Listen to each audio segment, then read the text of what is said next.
नमस्कार, कश्मीरी पंडित कल्चर में मैं उज्जवल हांडू आपका स्वागत करती हूँ। सभी कश्मीरियों के लिए माँ समान ललजद स्वभाव से ही सबकी शुभचिंतक थी। वह तो सभी का भला चाहती थी, इसलिए स्नेहवश वह उनके व्यक्तित्व को निखारने के लिए ज्ञान की बातें समझाती। लेकिन प्रत्येक समाज और प्रत्येक कालखंड में कुछ ऐसे व्यक्ति होते हैं जो कि अल्प ज्ञानी होने के बावजूद भी अपने आप को बहुत ही समझदार समझते हैं। वे ना ही किसी के उपदेशों को ग्रहण करना चाहते हैं और ना ही अच्छी संगति का ही इन पर कोई प्रभाव पड़ता है। उल्टे वे तो कुतर्क ही करते हैं।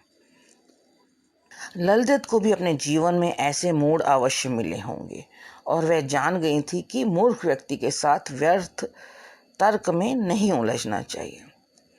इन पर हमें अपनी शक्ति या समय नहीं लगाना चाहिए।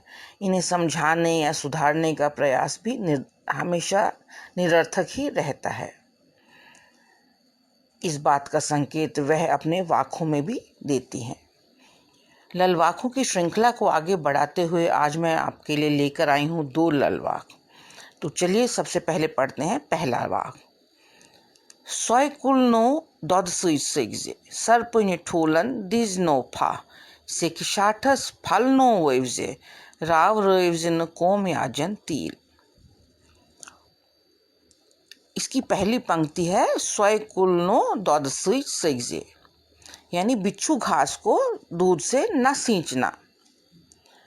यहाँ पर मैं बता दूं कि सोय यानी बिच्छू घास जो है वो कश्मीर में उगने वाला एक पौधा है जो कि शरीर पर लगते ही फफोले चढ़ा देता है और वह बहुत अधिक पीड़ा भी करता है। इसी पौधे के लिए ललजद कहती है कि सोय यानी बिच्छू घास को दूध से कभी मत सींचना, अर्थात प्रेमवश आप पानी के बदले यदि उसे दूध से भी सींचेंगे तो भी उसका स्पर्श हमें कष्ट ही देगा। दूध से सींचने पर भी वह अपना स्वभाव नहीं बदलेगा। सर्पनि ठूलन दिजनो फा, यानी नागिन के अंडों को कभी न सेना। यानी नागिन के अंडों को यदि भली भांति रखवाली करके आप उसे सेते हैं तो भी उसमें से निकलेंगे तो सांप ही, जो कि हमें डसेंगे। हमारा प्रेम और परिश्रम भी उसका जहर हटा नहीं सकता, उसका स्वभाव कभी नहीं बदलेगा। तीसरी पंक्ति में वो कहती हैं सेकिशाठस फल नो वेवजे। सेकिशाठ यानी रेतीला किनारा, वहाँ पर बीज कोई भी नहीं बोना चाहिए, क्योंकि हम उसमें बीज बोएंगे, अपनी परिश्रम करेंगे, लेकिन उसमें से पेड़ नहीं बनेगा, कुछ हमें हासिल नहीं होगा। राव रेवजिन कोम याजन तीर, ये चौथी पंक्ति है जिसका अर्थ है कि बर्बाद ना करना भूसे की खताई पर तेल।